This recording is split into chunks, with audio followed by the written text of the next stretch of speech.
This channel does not promote any violent, harmful, or illegal activities. All content provided by this channel is meant for an educational purpose only.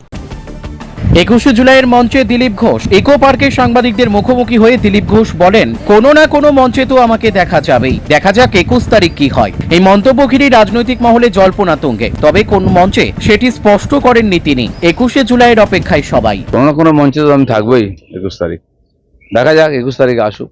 জল্পনাই তো চলে, রাজনীতিতে জল্পনা নিয়েই সব চলে, দেখা যাক কি হয়।